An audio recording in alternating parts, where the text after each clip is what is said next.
Hey folks, just getting back to this draft log now. So I find this way easier for me to talk through my thinking rather than typing stuff out. So I'll walk through and kind of give my observations from each pick. I've also got Arena open on another screen, so as the draft is going, I'll populate a pool on Arena with what I would have picked given the choices. I understand that's not really a true reflection, because when you don't pick something, that means somebody else does. So it is a bit messy, but at least gives some sort of benchmark as to what I might have tried to do in this seat. I understand from some of the chats in the server there that there was a bit of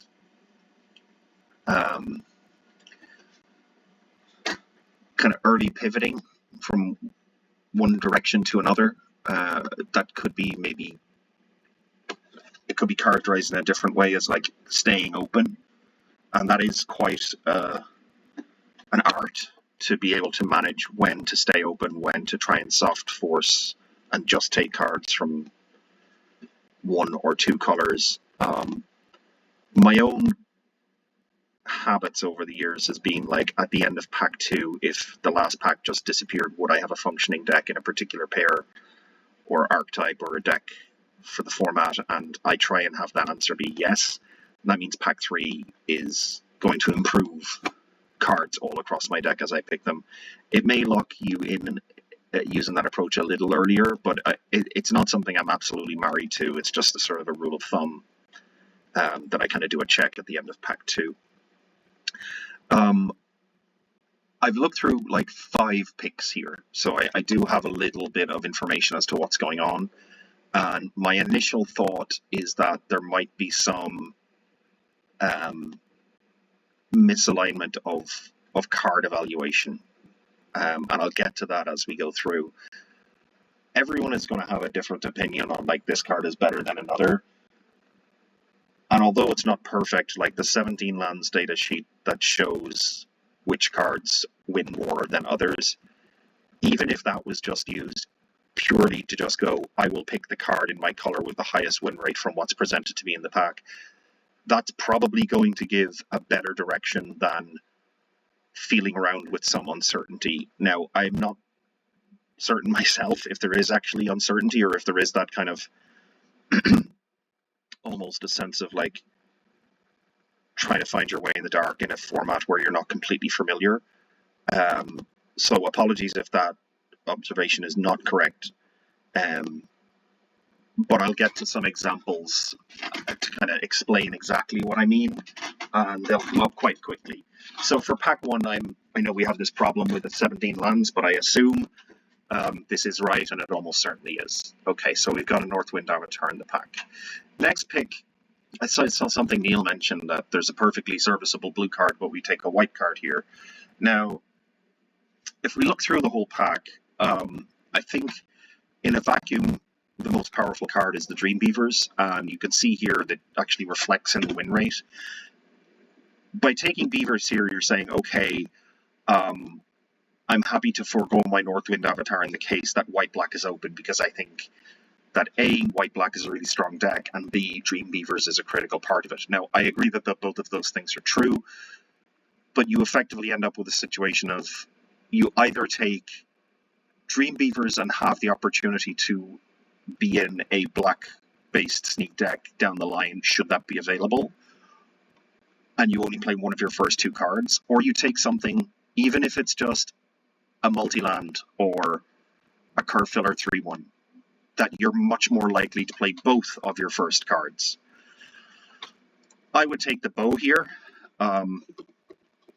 for the latter example, in that while it is not as powerful as the Dream Beavers, I would prefer to have bow plus Northwind Avatar than Dream Beavers and potential. I also tried to look at what's being passed to the left here. Now, I know 2 of the packs get passed to the left, only 1 comes from the left, so the information you're giving to the left is not as important as the information you send. True. However, if you're getting to the 3rd pack and you're trying to garner information about what colors and directions to go to, that sounds like a problem.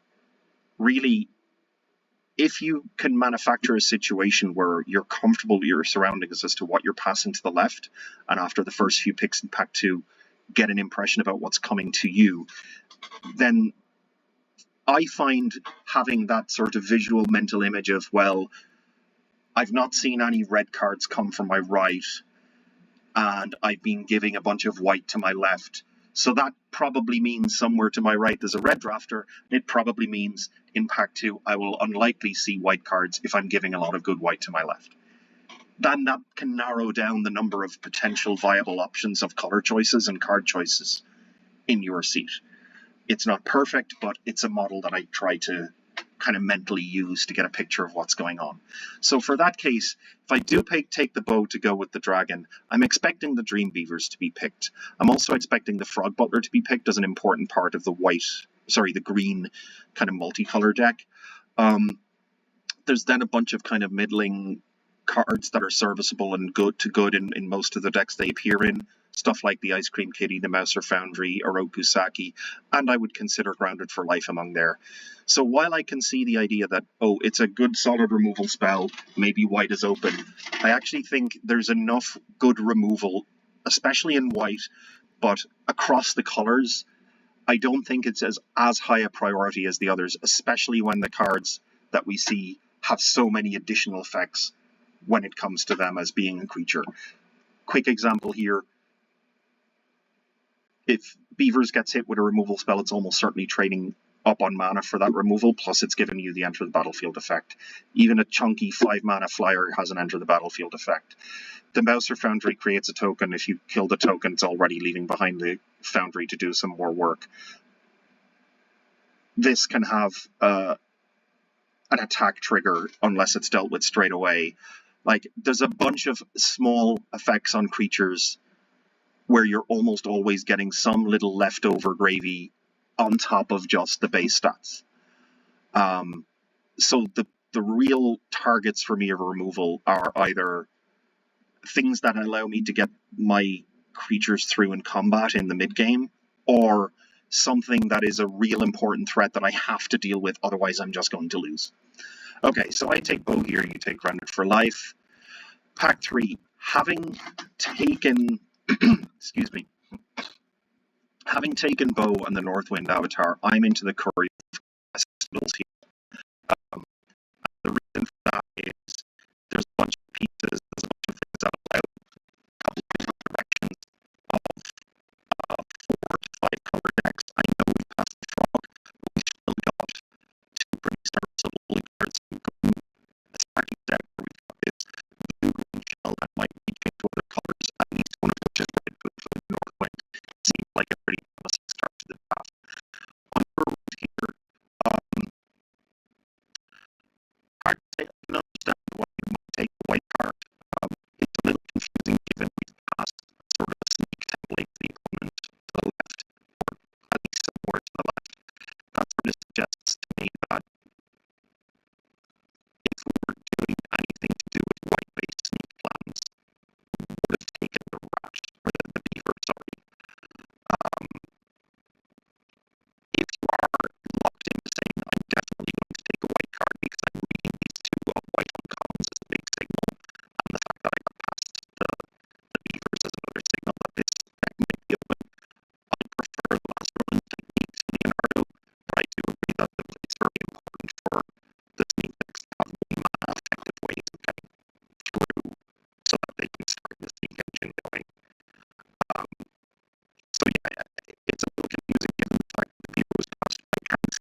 go up, for